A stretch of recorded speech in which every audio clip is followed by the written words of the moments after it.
Informal County Commission meeting. We have 4 people that have asked to address the commission. I'll call you off by name. If you would, please come to this podium to my right and again, give us your name and your address. We'd ask that you'd limit your comments to 3 minutes. You'll hear a tone go off at the 3-minute mark. If you're not finished, we'd ask you to quickly wrap it up. So with that being said, the first person that's requested to address the commission is Mr. Preston Garner. Mr. Garner? Oh, there you are. I'm sorry. How are you this evening?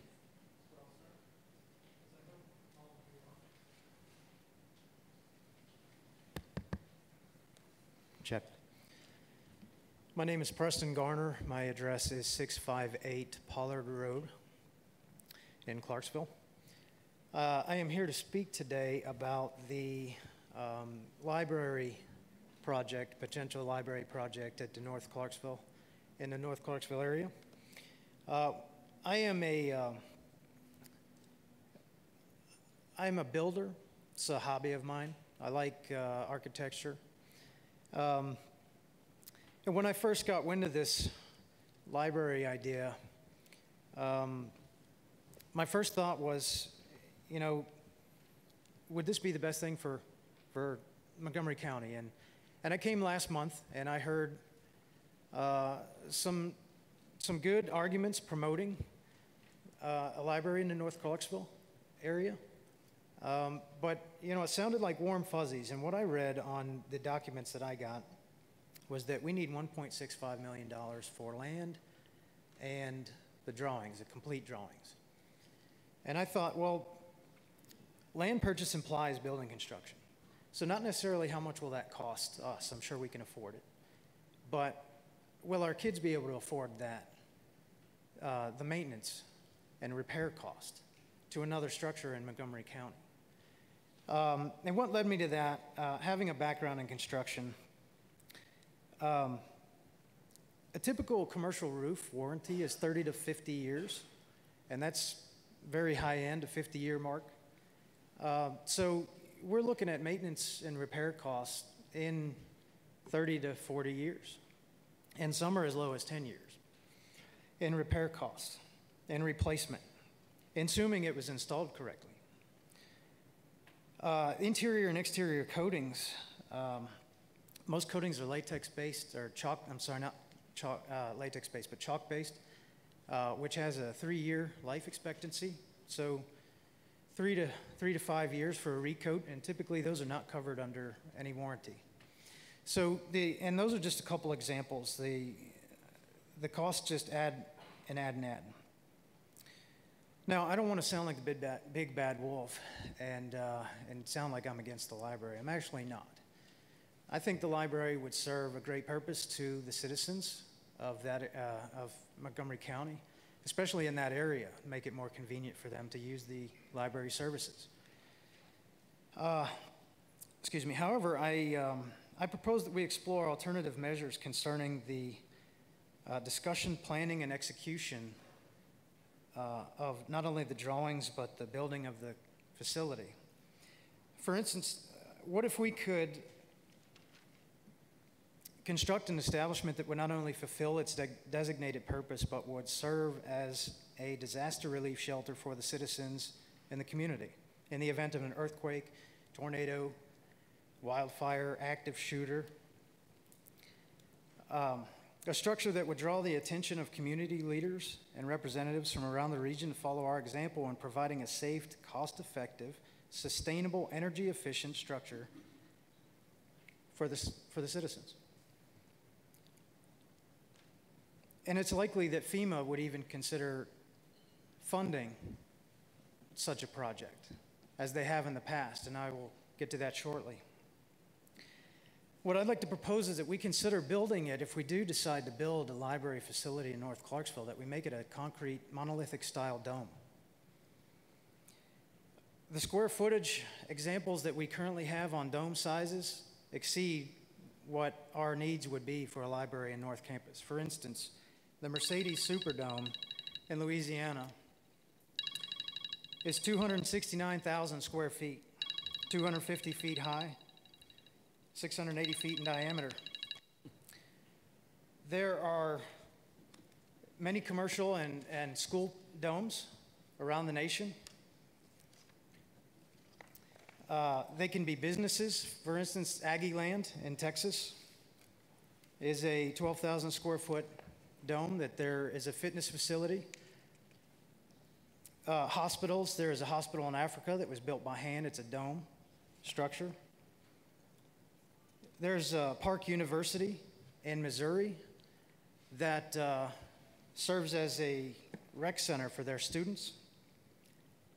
It's two domes, 130-foot diameter each. They're 2 stories, almost 4,000 square feet.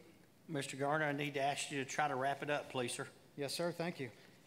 They are energy efficient. There is a dome in a dome high school stadium in Texas, Italy, Texas, that their largest utility bill was $300 for the year. Their construction costs were $85 a square foot finished. It also acts as the community's disaster shelter. They are very energy efficient. They save. Maranatha Temple Church in Texas has paid for its own construction costs and energy savings alone within 20 years. As a matter of fact, that particular church paid for the construction costs and energy savings in 13 years. If you would, please wrap it up, Mr. Yes, Garner. sir. They are what FEMA refers to as near absolute disaster protection, as they define it, that the inhabitants of such a structure will not only most likely survive a natural disaster, but not even be injured. Thank you. Thank you. All right. Next, we have Ms. Shannon Jones. Ms. Jones, I know you and there's 2 other people that are going to speak in regard to the Harper Road zoning application. Just to remind you that this is not part of the public hearing. You do have a right to speak to the commission, so we want to afford you that right to speak to the commission, but it will not be part of the public hearing. Do I have the ability to defer my time to another person? Not at this juncture of the meeting, no, ma'am. You could, that person could speak during the public hearing. Okay, I would prefer that person to speak during the public hearing then. Thank you. Okay. Mr. Samuel Jones? Again, Mr. Jones, I'll remind you, as I reminded Ms. Jones, this is not the public hearing. My name is Sam Jones, and I'm a resident of Harper Road. My wife Shannon and our family live on property that borders parcels that are requesting the zoning change. In response to the letter dated May the 14th from the Regional Planning Commission, the residents of Harper Road have met over the last couple of weeks, and with the exception of the property owners that have requested the zoning change, all residents we've talked to are unanimously against the subject zoning request. Specifically, we've got 3 major areas that we'd like to address. One is the need for a transition zoning. 2 is the overall feel of our neighborhood. And the 3rd would be drainage issues. Harper Road contains 40 single-family homes on a dead-end county road spanning 1.2 miles. The current zoning is all R1, single-family or agriculture. The proposed zoning change letter outlines that the reason for the request is to create a zoning transition between R1 and commercial. We feel this is not needed. There are many current subdivisions with large planned subdivisions that this is not the case. Specifically, the subdivision just before Excel Road, the Villages, has a strip center on 41A and then a row of trees behind that with no transition. There are no apartments adjacent to the subdivision, or most certainly not in the middle of the subdivision. We totally understand that the property backs up to Madison Street or 41A, that the highest and best use is commercial purposes, and we would not be able to change that. This applies to whatever use, including whether it be a gas station, shopping center, or R4 multifamily. Having said that, we also have been in contact with the subdivision developers at Hertford Farms, the Miller Farm. There's no plans for a quote-unquote transition property between the commercial property on 41A and the planned R1 residential portion. If transition is important, it's not planned for one of the largest subdivisions or the largest project in recent history. Just like the Villages, the upcoming project does not have a transition zone.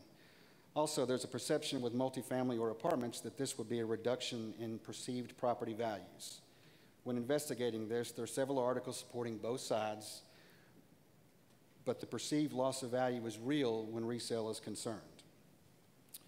According to conversations with the developer that he's proposed to build up to 24 buildings with 4 units per building. That equates to 96 apartment doors. However, we see no specific plans or project renderings in writing. Having said that, we don't want to be the not in my backyard community. While we all enjoy the green space that's currently there, we do recognize that we can't always control what someone does with their property. We've expressed to the developer that we would not be opposed to the idea of building single-family homes, which is currently zoned for, or the possibility of townhomes. It's my understanding that this would require a change from R1 to R2, but not R4. Change is sometimes hard to implement, and change for the better is good, but sometimes hard. However, residents feel that the land could be used for the current zoning R1 or potentially zoned townhomes at no detriment to the current property owner or developer. Additionally, the developer stated that we should be able to come up with a compromise, and we let the developer know this. Thanks. Thank you. Mr. Edward Long.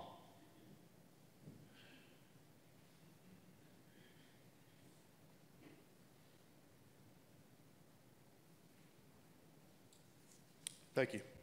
Good evening, ladies and gentlemen. My name is Edward Long, and I'm a homeowner on Harper Road.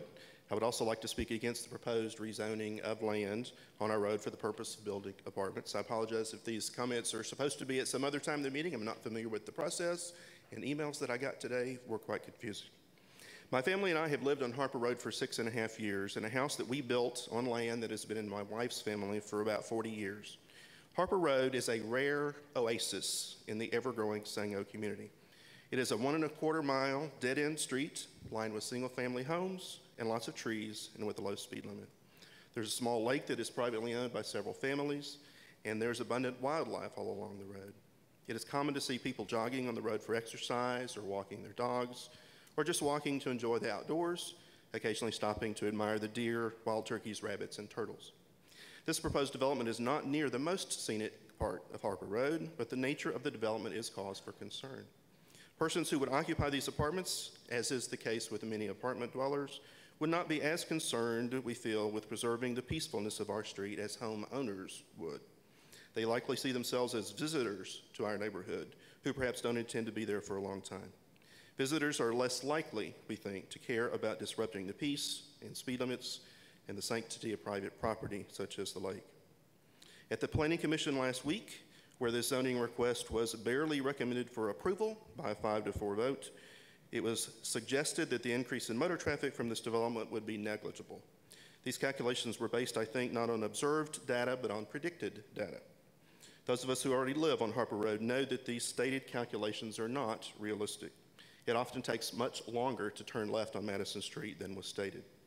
It was not mentioned last week, but deserves mentioning here, that it is only going to get worse in the next 10 years as the old Miller Farm is developed into Hereford Farms with about 700 R1 houses planned. Those of us on Harper Road in the future will have to compete against hundreds more cars in order to turn left onto Madison Street. Placing an apartment complex in the middle of so many single-family homes is puzzling. Yes, part of the land does adjoin a C5 lot, but that C5 lot only has on it right now a single-family home whose residents have lived there for 20 years. Placing an apartment complex next to an established cemetery is also puzzling. Where else in the county do we have a new apartment complex being built adjacent to a large cemetery? I would think that we should want to maintain as much as possible quiet zones around cemeteries, out of respect for the families of those buried there, including my own, and probably some of yours as well, not to mention the over 1,800 veterans that are buried in that cemetery. The uniqueness of the location of this particular piece of land is of great concern when considering this matter. I urge you, when the matter comes before you, to disapprove the proposed rezoning of land on Harper Road from R1 to R4. The existing lots are already R1, and I think that is completely appropriate at this time for our unique oasis of a street. Certainly there is land elsewhere in Sango that is better suited for a development such as this. Thank you. Thank you. All right, we will now call the June 4th, 2018 Informal County Commission meeting to order. Our first order of business are zoning resolutions. Mr. Tyndall. Good evening, Mayor. Let me get set up. We have a lot of As you're getting on set the up, docket tonight. first application is CZ 10 2018, application of David Parker from AG to E1. Good evening, County Commission. Good evening, Mayor. This proposal by David Parker, the agent was Keith Parker. It's 0.5 acres. Current zoning is agriculture. Proposed zoning is to go to E1.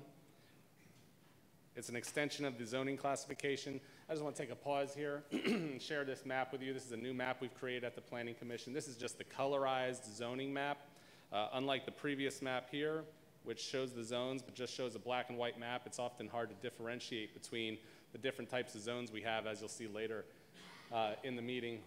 So this is a green is ag, and I'd be happy to supply any of you with a laminated color-coded chart that shows what zones are what zones, but the labels still apply, but it just gives you a little more difference in the colors. You can see the yellows will be single-family, ag and your estate lots will be greens, commercials will be blues, industrials will be shades of gray, and office will be pinks. There's some other zones that don't often come up here at the county that you may see, and if you have any questions, just please ask. Continuing on, this is an extension of a zoning classification of an existing E1 zoned lot. The property fronts the south frontage of Huggins Lane, about 830 feet from Huggins Lane and Huggins Road intersection. It's a grassland area with dividing tree line. The applicant's wish is to change to adjoin with the adjacent lot to build a home later on. The adjacent lot will be surveyed out to meet building code requirements. It's in the rural area of the growth plan, and it's in the Cumberland planning area. Historic estimates show that this would just be 2 lots. The proposed zoning request is consistent with the adopted land use plan. The zone change will allow the neighboring property owner to properly subdivide, meeting minimums. No adverse environmental impacts were identified at this time. The staff's recommendation was approval, and the Regional Planning Commission's recommendation was also approval. Thank you, Mr. Tyndall. Any questions of Mr. Tyndall? We will now go into public hearing to hear any comments relating to case number CZ 10 2018. Is there anyone in the audience that would like to speak on behalf of this application? If you would, please come up and give us your name, your address, and try to limit your comments to 3 minutes. My name is Keith Parker. I am the agent speaking on behalf of my father, David Parker. It was explained perfectly. If you have any questions, I'm just here to answer any of those. Thank you, Mr. Parker. Any questions of Mr. Parker? Thank you, sir. Thank you. Anyone else in the audience to speak on behalf of CZ 10 2018? Anyone in the audience to speak in opposition to CZ 10 2018? All right, we will now close the public hearing for CZ 10. Our next case is CZ 11 2018, application of Ben Stanley from AG to R4. Thank you, Mayor. Yes, this applicant is Ben Stanley. Agent is Chris Goodman of Civil Site Design Group. Property is currently zoned ag. Proposed zoning to go to R4. It's 17.26 acres. It is not an extension of existing zoning classification. The property fronts Dunlop Lane, approximately 1,500 feet west of the Dunlop Lane-Rollo Lane intersection. It's agricultural farmland with no slopes. Some areas do hold water. The applicant's request is for multifamily development. Will be a buffer between single-family and industrial zone property to the east. It's within the PGA 4, which does allow R4. It's also in the Rossview planning area. Comments received. The city services said there's no gravity sewer in front of the property. It will require city council approval for a utility main extension. County drainage, there's a large sinkhole in close proximity to the site, otherwise okay. The Industrial Development Board said land is directly adjacent to Corporate Business Park South, which is a $28.6 million investment by the city and the county.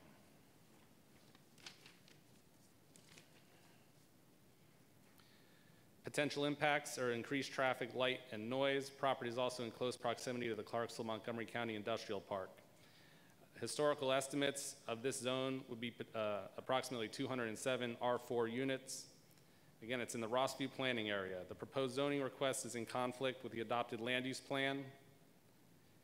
R4 multifamily district is not compatible with nearby neighboring industrial zone and uses recommended on the future land use opinion map.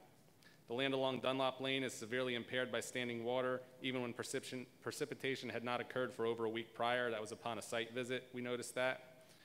Conversion of this property to residential uses would continue to erode city and county investments in the Corporate and Business Park South, an area that has already developed 2,850 jobs and has over 200 acres remaining for development opportunities.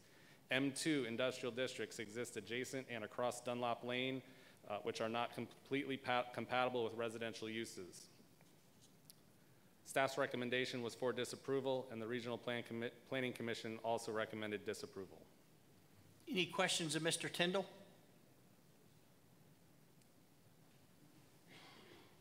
All right, thank you, Mr. Tyndall. At this time, we'll go into public hearing to hear comments relating to CZ 11 2018. Is there anyone in the audience that would like to speak on behalf of this application?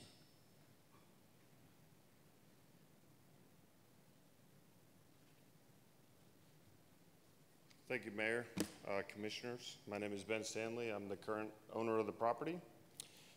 Thank you for your commitment to the betterment of our growing community and your time and consideration on zoning applications CZ 11 2018 and CZ 12 2018 on Dunlop Lane.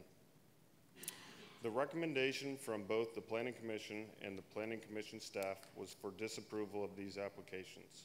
The Planning Commission's primary reason for disapproval was that the zoning requests are in conflict with the adopted land use plan, which recommends industrial per the future land use opinion map.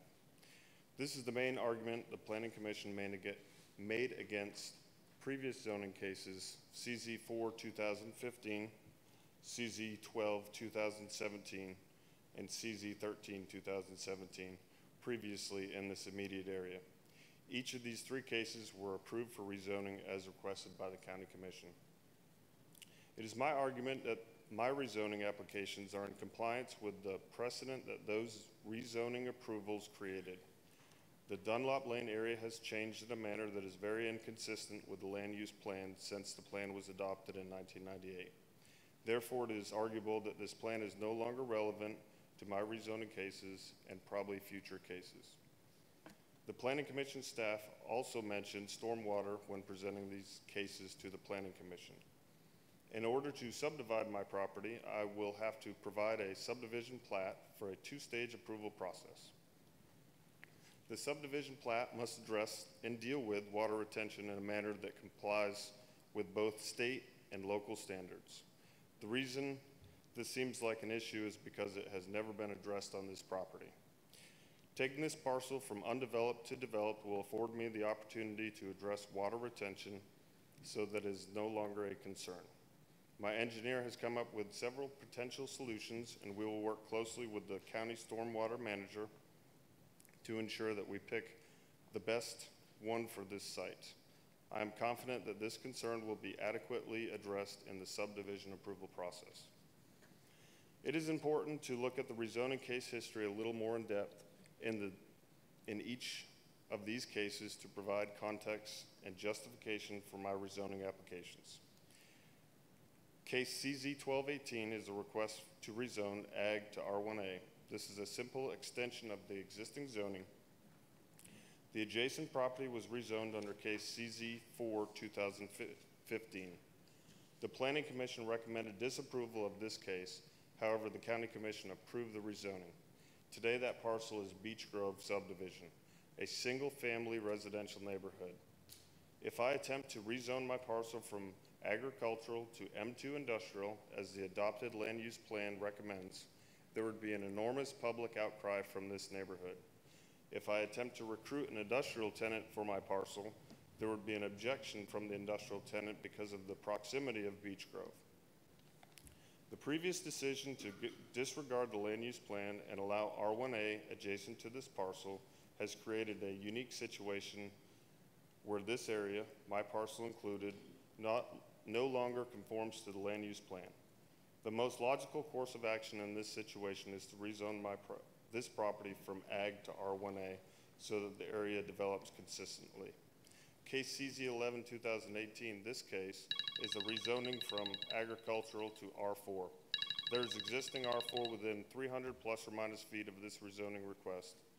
Zoning cases CZ11 2017 and CZ12 2017 on Rollo Lane set a precedence of allowing multifamily zone parcels as a buffer between industrial zone parcels and single family parcels. Mr. Stanley, if you could, please wrap up your comments. Yes, sir. These cases were approved by the County Commission at that time, even though the Planning Commission has already also recommended disapproval.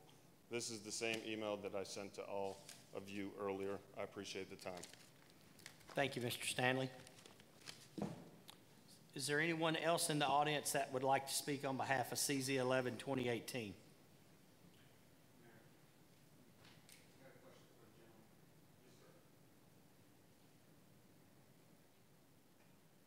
Mr. Stanley, thank you for coming. I'm here looking at the pictures that were forwarded to us as the county commission, and it's overflowing water all across. Yes, sir. Now, wouldn't it be the ideal situation to defer it and maybe talk to the storm folks and maybe have a talk to see what would be an actual solution? Because, I mean, I believe that my engineer could definitely give you an idea of what we could do to. okay, but my question is, wouldn't it be better if you met with them and then come back to us, defer this? Because, I mean, with disapproval by the staff and then also by the commission itself, and then I'm here looking at this, I'd be reluctant to even vote in favor without a solution. And I think for your behalf, I think it'd be incumbent upon you to maybe defer this and then maybe meet with them folks. And in the past, we've done that before, where you meet with those folks, maybe come back and see us again, because otherwise you're saying that you're going to talk to them and everything, but I think it'd be incumbent upon you to meet with them. Yes, sir. Thank you. Thank you, Mayor. Yes, sir. Anyone else in the audience to speak on behalf of CZ11 2018?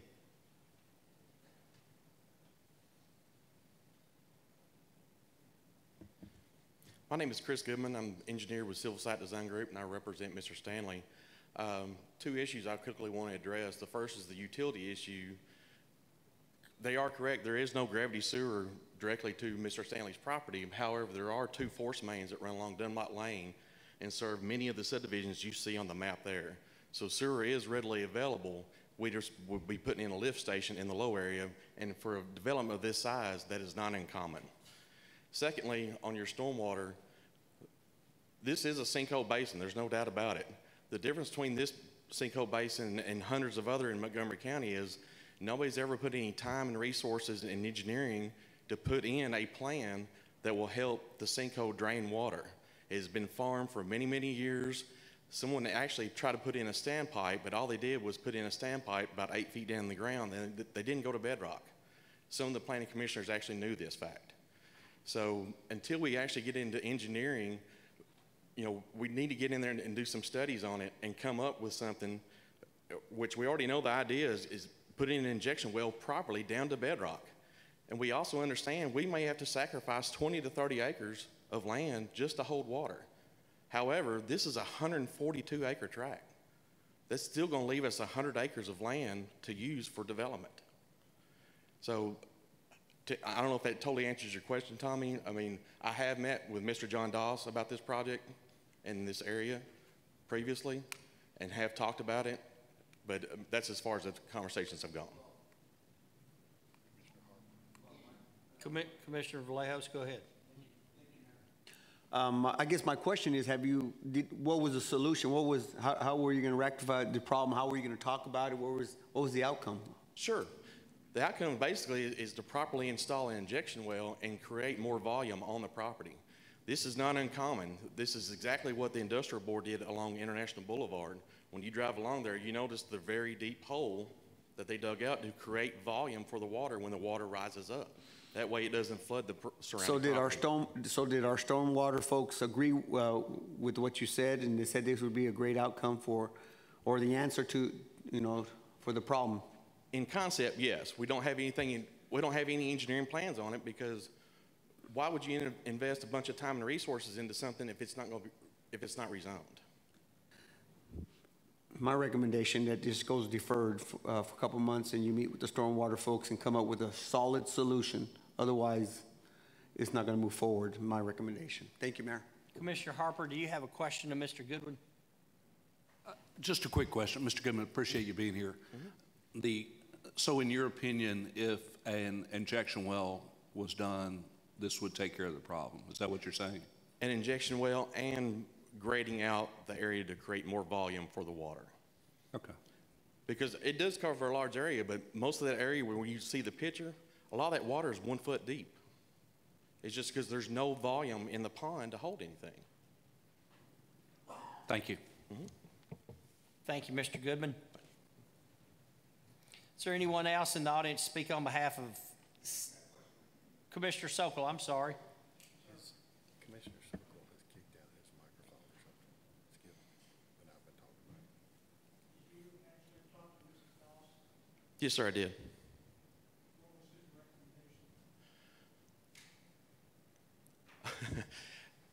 His recommendation was, when I explained to him my concept on it, he agreed with that, but at the same time, he said, he goes, I'll do a full review when we submit engineering plans, as you do with all subdivisions.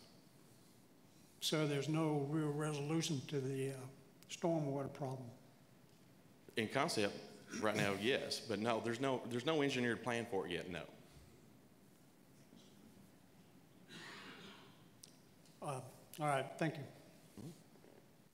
Any other questions of Mr. Goodman? Thank you, sir. Is there anyone else in the audience that would like to speak on behalf of CZ 11 2018? Anyone in the audience to speak in opposition to CZ 11 2018?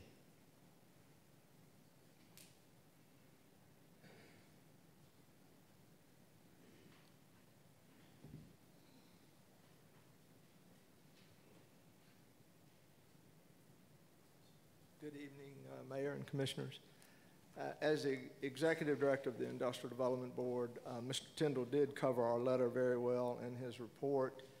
I just encourage you all, putting that many houses, residential living that close to industrial is going to be problematic in the future, and I think you should consider that now instead of after you get 40 or 50 houses over there. Our plant, our industrial park area, it's been that way since 2000, 2001. It's been marked as industrial property, and you do have 24-hour, 7-day-a-week operations over there. And it's been proven over and over again that's not conducive to residential living. It's our $28.6 million investment there. We bought 880 acres in that south area, and we have about 208 or 9 developable acres remaining. That northeast corner has about a 92-acre industrial piece of property that is currently in consideration with a company. It's us and one site in South Carolina that we are competing against. And if we explain that there's going to be that many houses over there, that's probably going to be a negative in any results. So I just want to point that out to you. Be glad to answer any questions. Any questions of Mr. Evans? Thank you, sir. Thank you. Anyone else in the audience to speak in opposition to CZ 11 2018?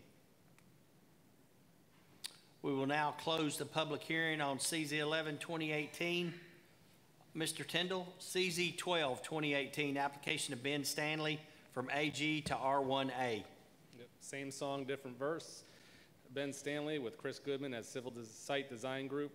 This time we have 50.25 acres. You may have already heard references from the applicant to the R1A section. That's what this is. This is currently zoned ag, proposed to go to R1A. It is an extension of the zoning classification of the Beech Grove subdivision. It fronts Dunlop Lane about 2,900 feet west of the Dunlop Lane-Rollo Lane intersection. It's agricultural farmland with little or no slope and holds some water. The applicant's wish is to bring the property adjacent to this into R1A to continue single-family development. It's in the PGA 4 and the Rossview planning area. Again, off comments of city and county staff, there's no gravity sewer in front of this property. It will require city council approval for utility main extension into that force main that Mr. Goodman referenced. Also from the Industrial Development Board, land is directly adjacent to Corporate Business Park South, which is a $28.6 million investment by the city and the county.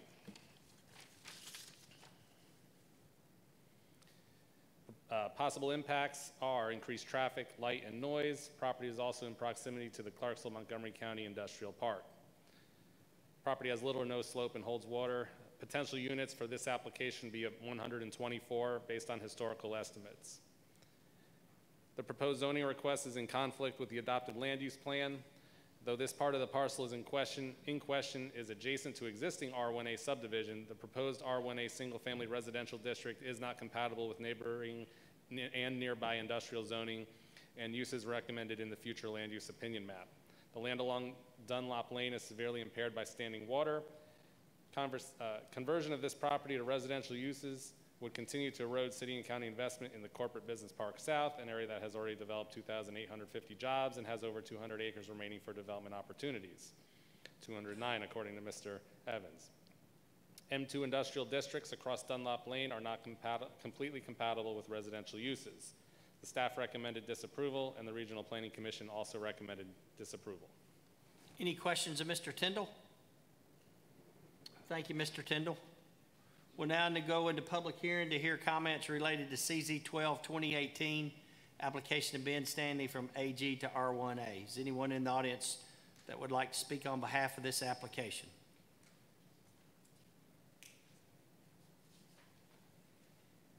I promise not to read the same thing over.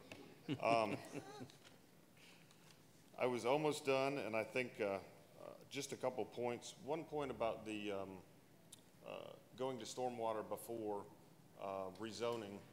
If I go to stormwater before rezoning, I'm not sure, I've never done development before, but I'm not sure how, if I go to stormwater before and pay all this money, I think I would want to have the zoning in place first to know that I need to spend the money to fix the water, and then when I have the zoning in place and Mr. Doss signs off, and I sat with Mr. Doss a couple times before I purchased this land, and he made the comment that it was developable. He never said it was perfect, which I knew that, but to spend the money after, and then I would get into the subdivision planning process, and I believe that's where, if we didn't have a good enough plan with the water, then that's where I'd be denied a subdivision plan. And again, I'm shooting off the hip. I don't have this written down, so a couple of points I do have written down is, you know, Beech Grove is right there. It's kind of become Dunlop Lane and Rollo Lane as the edge of the industrial park, it seems like. And if you look at that parcel we're talking about right now, could you picture a industrial plant in the backyard of Beech Grove, or if I took the whole parcel, which is what I think the Industrial Development Board and Mr. Evans wants, it would back up to the R1A there of two subdivisions, I believe Hartley Hills and I have the name written down, but another subdivision in the corner, Boyer Farms, and then Beech Grove. So there's three subdivisions with multiple constituents who would be complaining about the noise and all the things that he stated. Also, Atlas, the new battery manufacturing plant, came in and had no problems having Beech Grove right in the backyard. So it seems like that wasn't a deterrent for them to come into the industrial neighborhood as it's become. I didn't know, that was kind of a question to you, is do you understand where That's what I'm trying to figure out the best way to do. You know, the community has done a great job attracting jobs. We also need to house the workforce. And this would be a wonderful place to house more of the workforce. It seems to be the most common sense zoning to go from residential, add some more residential, and then maybe some R4 on the right, which I've requested. Will the new sports complex in the area change the land use plan? I would say yes. I would think it would attract more residential wants and needs. I think that's all I have. Okay, thank you, Mr. Stanley. Any questions of Mr. Stanley? Anyone else in the audience to speak in favor of CZ 12 2018? Mr. Goodman, welcome back. Thank you. Like Ben said, I don't want to repeat a bunch of the things about this, but we have done some due diligence on this property. We are fully aware of the stormwater issues. We know we're going to have to deal with it when we go into the engineering process. I just want to reiterate, the farm is 142 acres. Even if we sacrifice 30 acres for drainage, we're still going to have over 100 acres to be able to develop. And utilities are readily available in the area. So please feel free to contact me if you have any questions. Thank you, sir. Anyone else in the audience to speak in favor of CZ 12? Anyone in the audience speak in opposition to CZ 12 2018?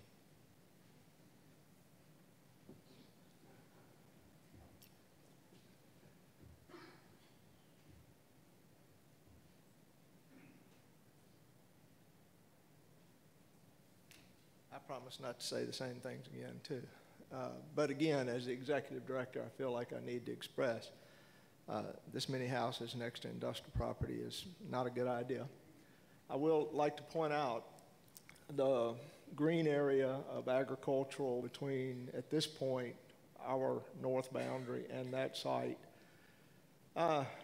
From the right, the second block of land is a piece of property that the Industrial Development Board owns. There was a house sitting on that piece of property, and we had to buy that house to be able to market the 40-acre pad-ready site because the house backed up to the site. So we did that, the right thing to do. That piece of property, that 3.3 acres of land, is under option with the Atlas BX plant that's going to build on that 40-acre pad-ready site.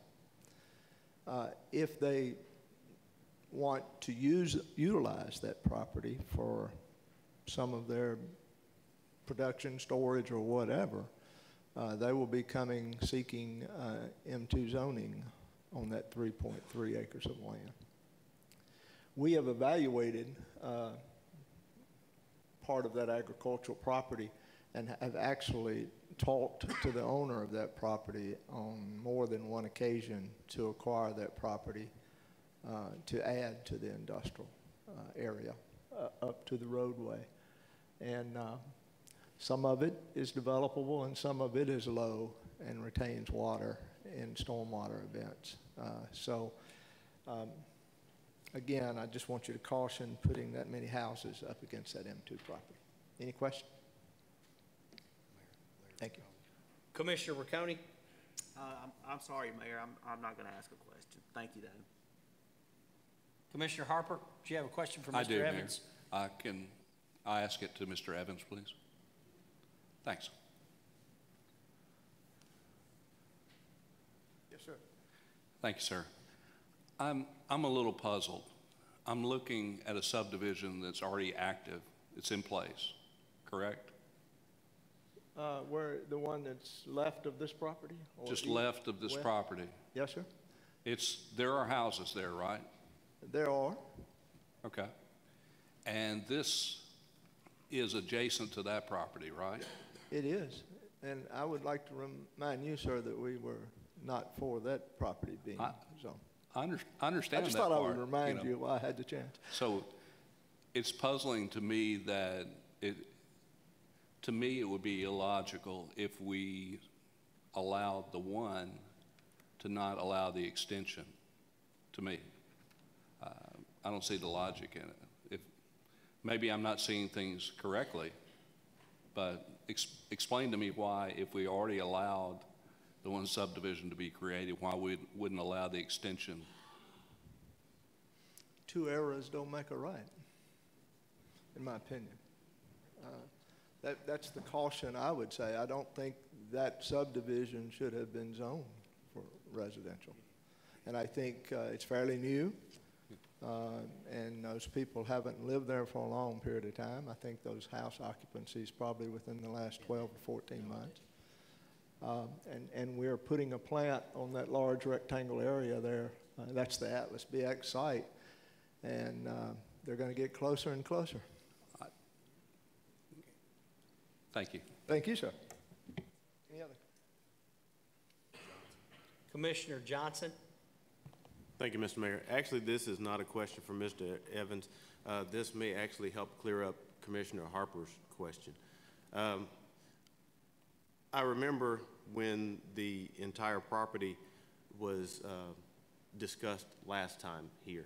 The owners of the property at that time, when they came to have it rezoned so that that subdivision that is currently on the property could be developed, they expressed that they only wanted to develop that part of the property because the rest of the property was severely waterlogged, and they did not want to have to deal with the water issues that would be on the rest of it. That's why that there was no push for the rest of the property to be developed at the time. And I would be remiss if I did not state that prior to this gathering, I received numerous emails and phone calls from the residents along the road that are not in favor of this. I was out at this property yesterday. I actually travel that road quite often, and the water issues are not, they are the rule, not the exception. There is always water on that property. It's a rare occurrence that you go out there that there is not water standing on the property. So just as a point of clarification is just to put some facts out there. Thank you. Thank you, Mr. Johnson. Mr. Riccone. Thank you, Mayor. For Mr. Evans, and this has come up a lot, and it probably will continue to come up. So I guess I just want to make my thoughts known, hopefully, so we don't keep running into this. I mean, this piece of property was sold at the courthouse. Were you aware that it was a clerk and master sale at some point? I mean, I was there that day. So this property was auctioned. Did Industrial Board show up and bid on it then? I have to be honest, I did not know it was up for sale. We might have. We have not evaluated that property.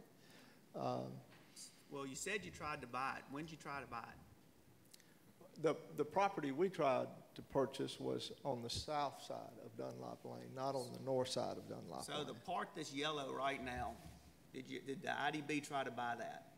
With the yellow hash lines? Yes, sir. No, sir. We have not tried to buy that. And the property that was before, the one before this that Mr. Stanley was trying to rezone, the IDB didn't try to buy that either? We have not tried to buy that, no. Again, what we have attempted to buy is that green section between our Gray and Dunlop Lane, those tracts of land there. Well, and I guess just as the IDB moves forward, and maybe I want us to move forward together, and I don't want us to waste money, but I have my biggest problem is the IDB buying up to the road or buying their swatch of land and not buying the neighbor, but telling the neighbor what the neighbor can do and say, well, now you can't do this with your land because we want this commercial or we want this industrial. If you want that industrial, buy it. If you don't want an industrial and you don't want to control it, don't buy it. But I don't think y'all have a right to come in here and dictate what the owners do with their land. I don't think we have the right to dictate either, but I think we have the right to state our opinion. Well, I know, and I appreciate your opinion, but I'm just telling you mine because we're running into it every day. I think if the IDB doesn't want something built on it, the IDB needs to go buy it, and if they're not willing to buy it, you can come down here and tell us your opinion, but I don't think it's going to hold as much weight because you can buy it, use that as, create your own buffer. I think the IDB needs to manage and own its own buffers and shouldn't put that on the taxpayers. Thank you, Mayor. Thank you, Commissioner Riccone. Commissioner Hodges? I think Larry pretty much summed up what I was going to say. My only question to you, Mike, is when we did rezone that and you disagreed with us at that time, why didn't you pursue, you know, buying the rest of the property then? Again, we haven't done an evaluation on that, but when we looked at that, I've got photos of that whole property being underwater in major rain events. That's not ideal developable property. I'm saying that is not ideal developable property. I'm not telling you it's not developable. Fair enough. All right. Any other questions of Mr. Evans? Thank you, Mike. Anyone else in the audience to speak in opposition to CZ 12, 2018? All right, we will now close the public hearing on CZ 12, 2018. Mayor, if I could first, I'm sorry, if I could just add one last anecdote to this Yes, hearing. sir. From what I'm hearing tonight, it does sound that the Rossview planning area within the land use plan maybe deserves a reevaluation. John and I have been talking here, my zoning administrator, about the last time, we can't really pinpoint the last time that specific part of the plan was updated. So I'm willing to use RPC resources to, in the future, look at that portion of the plan. Part of the longer term 5 or 6 year plan for the Regional Planning Commission that I have is to redo the entire land use plan as a comprehensive plan around the 2021 timeframe once the census goes final. So in the meantime, we could look at this area so that we can avoid future conflicts and have a clearer picture for the industrial land and the ag land and the residential land in the Rossview area if that's something you desire. I would just have a question. Would this look at the entire Rossview area or just The along this corridor? Well, the Rossview planning area takes in quite a large swath from this part of the county, and then it necks down across the interstate past the high school complex. So it's one of our largest planning areas, but we'd be willing to look at it with the specific purpose of probably the industrial area. You know, get all the stakeholders on board, bring the industrial board in, look at all the constraints out there, and come to maybe more of a clearer picture for the future out there. Okay. Thank you, Mr. Tyndall. Our next case is CZ 13, 2018, application of Don Teasley and Lisa McLean from R1 to R4. Thank you, Mayor. The agent on this is Daniel Welch. The acreage to be rezoned is 8.03 acres. It's presently zoned R1. Proposed zoning is for R4. It is not an extension of a zoning classification, but meets the minimum acreage of 4 acres to be considered. The property fronts on the east frontage of Harper Road, 600 feet south of the Highway 41 Harper Road intersection. It's relatively level grassland. The intent of the applicant is to create a transitional zone between commercial C5 and single-family R1. It's within the urban growth boundary of the growth plan, and it's in the Sango planning area. Comments received, again, from the city. This is just outside the city limits. In fact, it's adjacent to the city limits. No gravity sewer is in front of the property. It will require city council approval for a utility main extension. No other comments or concerns were received from other review departments. Potential impacts of proposed use would be an increase in traffic, light, and noise. Historical estimates for 8 acres of R4 would be 96 units.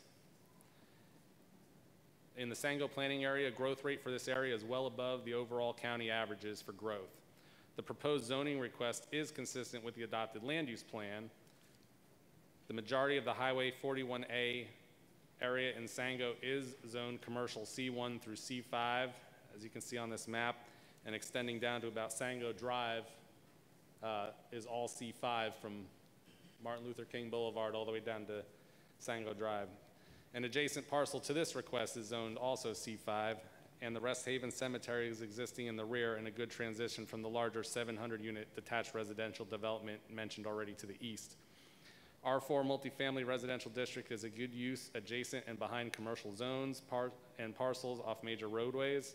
Sango has continued to develop with commercial uses, single-family detached, dense and less dense, multifamily, and other uses in south of Sango Drive. Multifamily housing is a continued need in the Clarksville-Montgomery County area. The planning staff recommends approval, and the Regional Planning Commission also recommended approval. Thank you, Mr. Tyndall. Any questions of Mr. Tyndall? Thank you, sir. We'll now go into public hearing to hear CZ 13, 2018, application of Don Teasley and Lisa McLean from R1 to R4. Is there anyone in the audience that would like to speak on behalf of this application?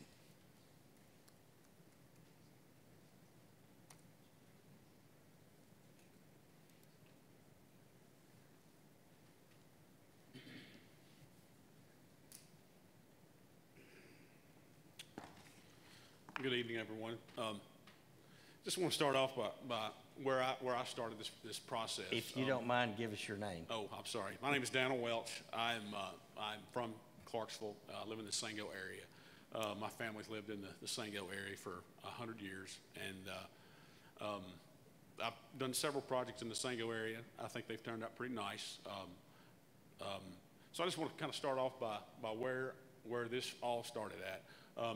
Prior to me signing a contract on this piece of property, I went to several of the adjoining property owners and discussed this matter with them. At that time, I didn't have any opposition. So I went ahead and applied for the R4 rezoning, and upon that, I realized that there were quite a few people that were against me. So we went to the meeting. I got approved at the Planning Commission, and after that meeting, there were several people there, and we had talked about trying to get together after the meeting to try to discuss some of the issues or concerns that they might have had. And so we did that. We did that on Sunday. Probably had 15 to 20 people come out, and they were concerned about the R4, the apartments. And I told them, I said, you know, I want to get along with everybody in the community, and I would really like to try to come to a compromise. And, you know, if we could come to a compromise, I could, you know, definitely look at that and see if it's going to be beneficial for me. And one of the things that we talked about was compromising to townhomes, maybe some individual-owned townhomes. And that's another thing that I would like to look at. And so with that being said, I think they were agreeable to that. So what I would like to do is I would like to ask for a 30 or 60-day deferral on this case.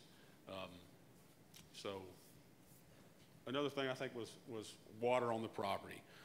Within that meeting, I had met with one of the owners with Rest Haven Cemetery, and we had talked about, you know, some potential problems that they might have, and we kind of came to an agreement if we did get this worked out, that he would probably grant me a right-of-way across his property to run some piping due to my engineer's specifications.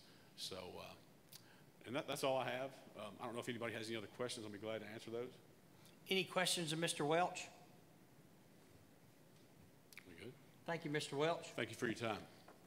Is there anyone else in the audience like to speak on behalf of CZ 13, 2018? Anyone else to speak on behalf of CZ 13, 2018?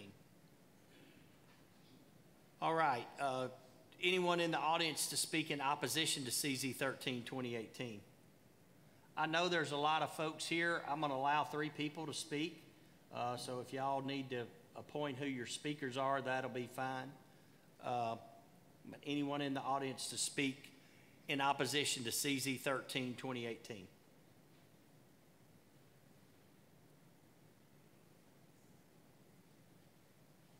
My name is Shannon Jones, and I am a resident of Harper Road. I actually am adjacent in the brick house that they had shown.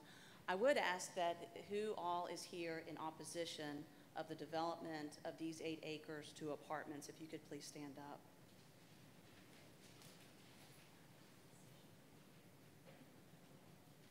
Thank you very much. I appreciate that. We all want to be on record that we are completely opposed to having this property changed to apartments. We are a very quiet neighborhood. We may not be a planned subdivision development, but we are a community. We want Harper Road to stay quiet. As Sam said earlier, no other track is zoned. The only zoning on Harper Road is R1 and agricultural. We are opposed to this because of the additional cars. If 96 units are put onto this 8 acres, that would adjust to almost 200 different cars, and Harper Road getting onto Madison Street is just not equipped for that. Home values, we believe, will go down, whether the crime statistics show that crime goes up for apartments or not. The perceived value is that apartments bring crime into the area. Whether it is statistically true or not, perceived value is what reality is. And if perceived value is that crime is going to be greater on our street because of these apartments, we will not be able to sell our home that we have spent years and tens of thousands of dollars in keeping up and maintaining to a proper standard. We will not be able to sell those at top real estate dollar. My phone went out. The other issues are potential issues with drainage. That particular piece of land is very low. My property drains into that. Water off of the cemetery drains into my neighbor, which drains into my yard, which then goes on to these 8 acres. My dog was in this property just yesterday, Saturday. It has not rained for a number of days. The dog was splashing water up everywhere, just as if it had just rained. And another question that I have for the developer or for the 2 landowners is, how is this going to be? How is this going to look? We have no renderings of what is going to happen. We don't know where the entrances are going to be to this property. And then my question for the county is there are 2 definite owners of this property. My understanding is Ms. McLean does not have a contract to sell her 1.8 acres to be involved or to be part of this apartment complex, that she wants to keep control over her 1.8 acres and or buy an additional 2/10 of an acre to have her 2-acre minimum to be able to build apartments. And I'm very concerned that the whole tract of the 8 acres is not going to be consistent and is not going to be the same. Thank you very much for your time. Thank you. Anyone else in the audience to speak in opposition to CZ 13, 2018?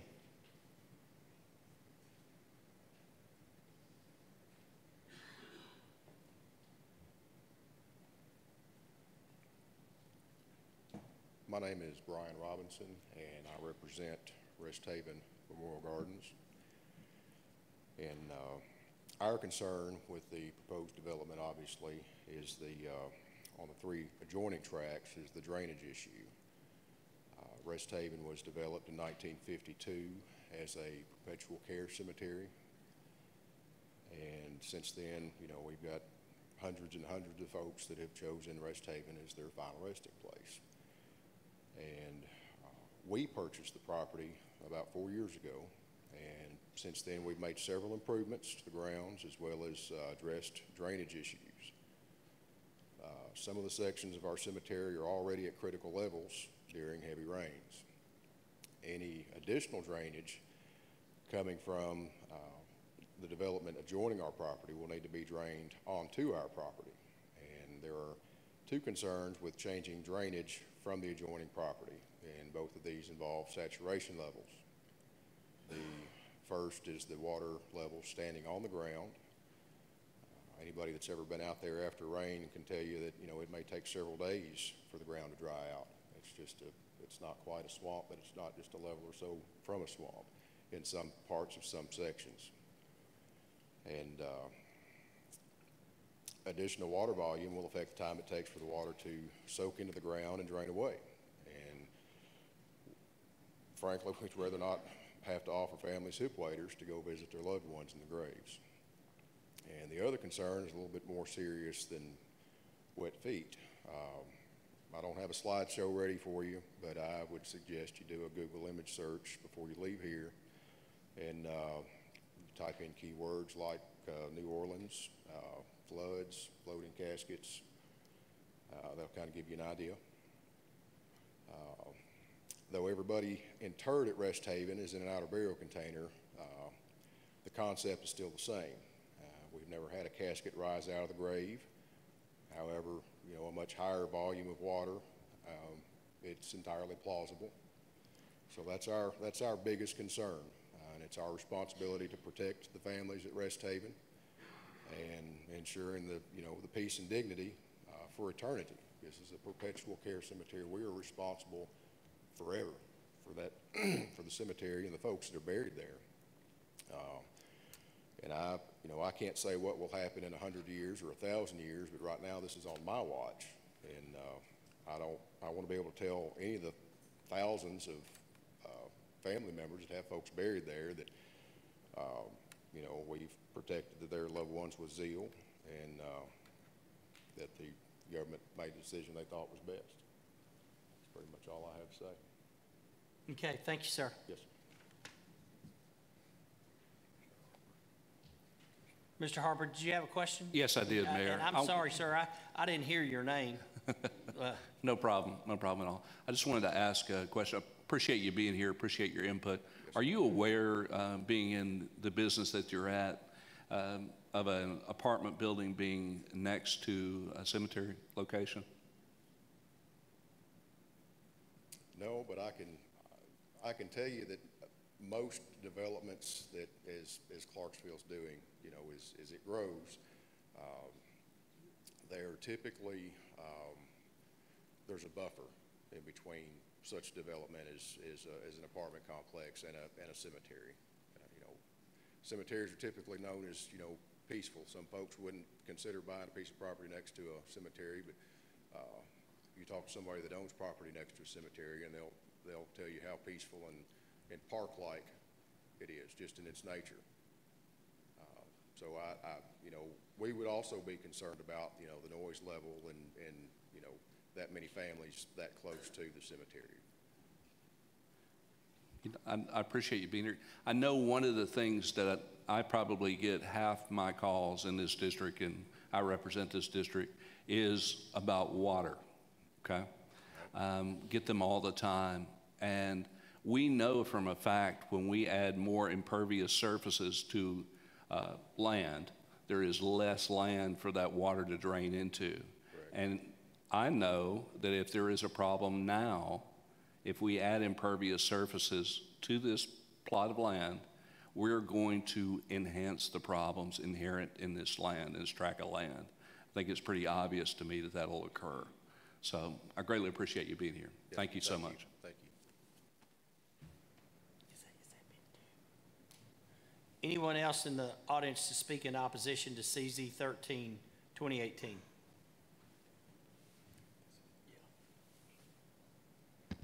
Mayor, Commission, my name is Roxanne Hallisey. I am probably the newest and the youngest homeowner on Harper Road, my husband and I.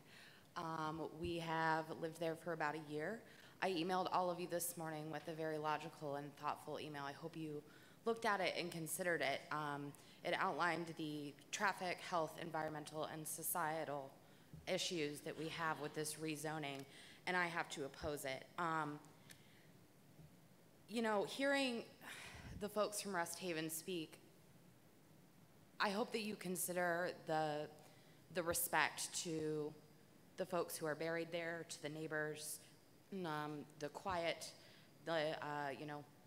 as it was said earlier, the oasis that is not only our neighborhood, but Rest Haven next door. And then hearing on top of it the drainage issues, it's going to go across the street, it's going to go into the cemetery, or it's going to go down the street to my home. So while I live further down the home, and it may seem as though I won't be impacted, I definitely will, as long as as well as the rest of the neighbors. It's only 1.2 miles. It's a dead end. I don't believe that there's a need for a buffer. Right now, that C5 property is lived on by General Smith. He's a very kind neighbor. He's a gatekeeper to our little community. And until such a time in which it's developed, we need to think about the here and now. And we need to think logically about this and scientifically. And I would ask that as county commissioners, that city commissioners, that you guys consider what your constituents want. And I'm a transplant here. My husband was in the military for 8 years, and we chose to stay. We would like to raise our family on a quiet street that I kind of grew up on, and we got that on Harper Road. If I wanted to live in a big subdivision, I would have moved across the road. I hope that you'll really consider these things and that you'll look over my email again and please give it due consideration.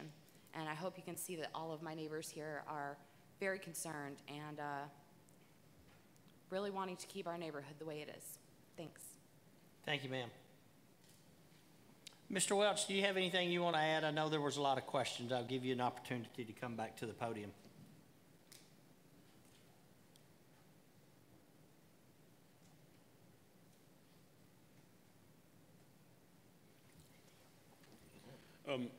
Just listen to all their questions and concerns. And I appreciate you guys coming out tonight. And what I would like to do is just try to gather our thoughts and try to put a plan together, put some stuff together so that we can educate them a little bit more on type of building, on water issues, those things that are going to be their big questions. And that's really all I have to say. Thank you, Mr. Welch. All right, we're now going to close the public hearing on CZ 13-2018. Commissioner Riccone, I'm sorry. I was a little quick on the draw.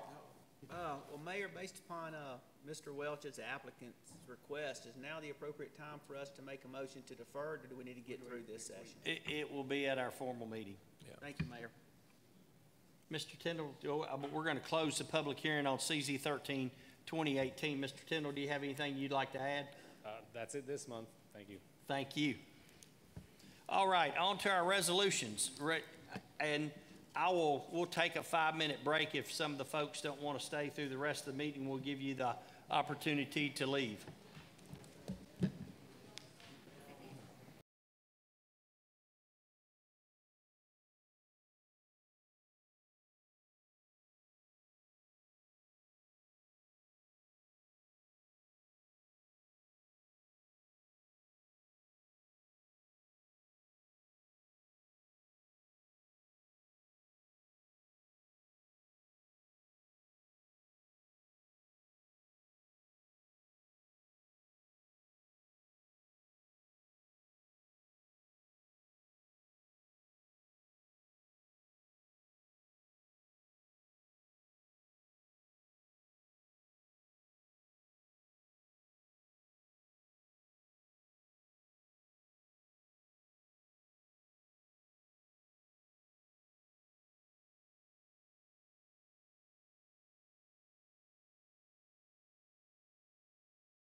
1861, resolution to purchase an excavator for the Montgomery County Highway Department with funds received as a result of the Improve Act fuel tax increase.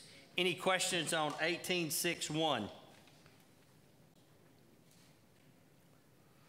1862, resolution authorizing submission of application for a grant to continue the litter and trash collection program contracted with the Tennessee Department of Transportation. Any questions on 1862?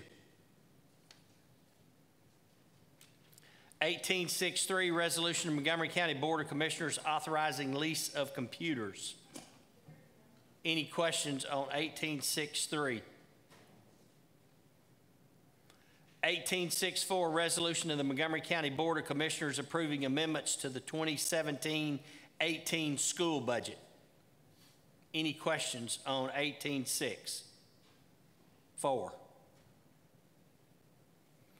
1865, resolution to levy a tax rate in Montgomery County, Tennessee for the fiscal year beginning July 1, 2018. Any questions on 1865? That tax rate will remain at 307. 1866, before I read this resolution, I do want to thank, I've done this a couple of times, but I want to publicly thank not only our Accounts and Budget Office, but also our Budget Committee for all the work that you have done and many days spent away from work working on our budget. So thanks to each and every one of you. 1866, resolution making appropriations for the various funds, departments, institutions, offices, and agencies of Montgomery County, Tennessee for the fiscal year beginning July 1, 2018 and ending June 30, 2019, and approving the funding of nonprofit charitable organizations in accordance with TCA 59109. Any questions on 1866?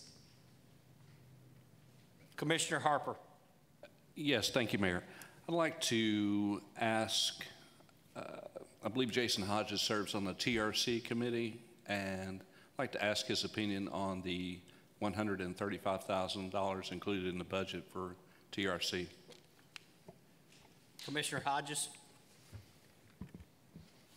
So the $135,000, how's it broken? I think there's $60,000, Mayor, that's for positions, correct? Their original request was $150,000. It was cut to $75,000. They came back to the Budget Committee for some personnel to be on site, which I think is greatly needed. And I think that was how much? 60,000 even. So that's how it's broken down. So to answer your question, Commissioner Harper, I think the 60,000 is needed. The other 75,000 in the budget. I think it's time that TRC becomes self-sustainable, and I think we've given them every resource to do that. And so the positions seem like they're needed, but the other 75,000, I think, personally, I think it'd be fine to be removed. Does that answer your question? It does. Thank you. Any other questions on 18.6? Commissioner Redd. Just a comment. As I recall, whenever we had the last vote to fund the TRC, there were several commissioners that said, now this is the last time. This is the last time that we're going to fund this, and I'm not going to do it again. So, and here it is again. So I'm just going to say that I'm not going to be voting for this $135,000 to the TRC, and I will not be voting for $130,000 to nonprofits and taking taxpayers' dollars and deciding for those taxpayers which nonprofits that they have to donate to. Thank you. Any other comments on 18.6.6? 18.6.7 is an initial resolution authorizing the issuance of not to exceed $13,500,000 general obligations public improvement bonds for Montgomery County, Tennessee. Any questions on 18.6.7? Resolution 1868, resolution authorizing the issuance of general obligation public improvement bonds of Montgomery County, Tennessee in the aggregate principal amount of not to exceed $13,500,000 in one or more series, making provisions for the issuance, sale, and payment of said bonds, establishing the terms thereof and the disposition of proceeds therefrom, and providing for the levy of taxes for the payment of principal of, premium, if any, and interest on the bonds. Any questions on 1868? Resolution 1869, resolution to amend the budgets of various funds for fiscal year 2018 in certain areas of revenue and expenditures. Any questions on 1869? All right, on to our reports. Our airport report, Commissioner Hodges. Sure. For last month, there was a 1% increase in traffic. Fuel sales are down for the month, but up for the year.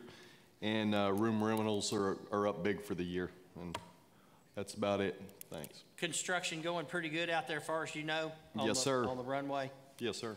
Good. Any questions of Mr. Hodges?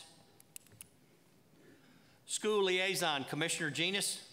Yes, thank you, Mr. Mayor and fellow commissioners. Again, the school board itself worked very hard with the budget, as you all have just seen, and within our report tonight, multiple meetings on their budget. In fact, they had a special meeting called because of the adjustment of the penny to ensure that all needs were met, and also the lease of computers, which you saw tonight.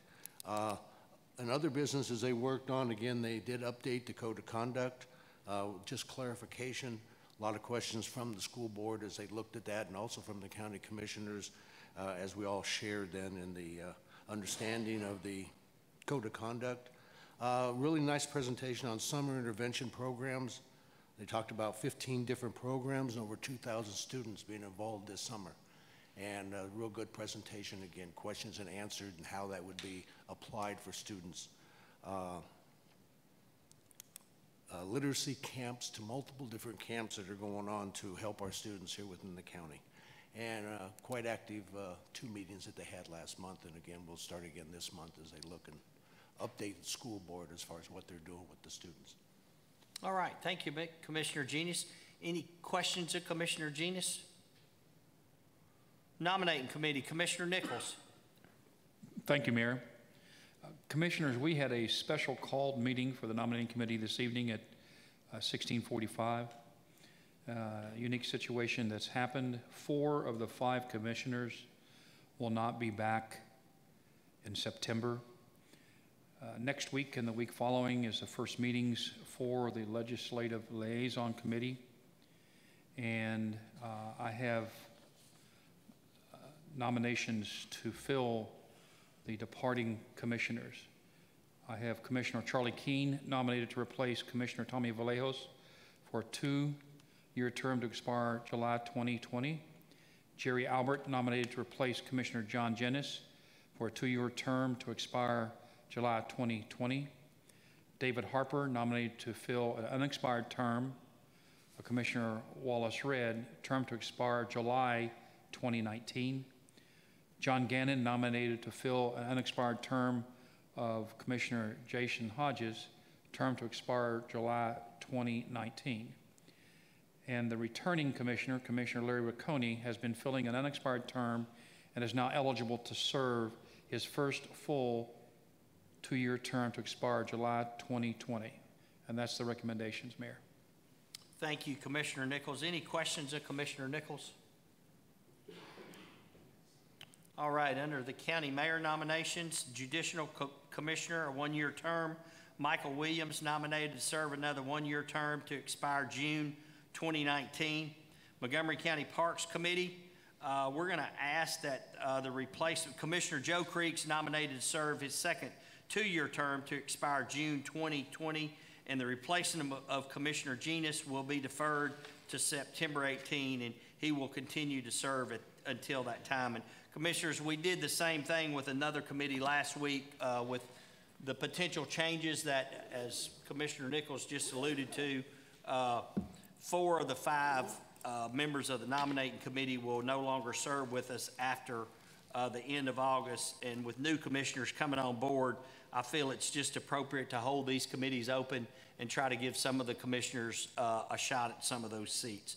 So Commissioner Genius's spot on the Parks Committee will be deferred until September. Under County Mayor appointments, Convention and Visitors Bureau, these are joint appointment with the City of Clarksville. Kunal Shah appointed to serve another 3-year term to expire June 2021. Lisa Cook appointed to serve another 3-year term expiring June 2021. Kyle Luther appointed to replace Carol Daniels for a 3-year term expiring June 2021. And Matt Cunningham appointed to replace Jeff Livingston for a 3-year term expiring June 2021. On the Economic Development Council, it's a 2-year term. The replacement of Commissioner Vallejos will be deferred to September 2018. He'll continue to serve until that time. Senior Citizens Board of Directors, Tony Bullock appointed to fill the unexpired term of Betty Scoggins, who resigned, term to expire 2021, and Mike Williamson appointed to fill the unexpired term of Elena Sampson, who resigned, term to expire April 2020. You'll see on your agenda the reports that have been filed. Is there any old business anyone needs to bring up? And as Mr. Commissioner Nichols mentioned, under our announcements, if you have any suggested items for the 2019 legislative agenda, please email them to Michelle Newell or Shelley Baggett, and they will take those and get them before the committee. Any other business? We stand adjourned.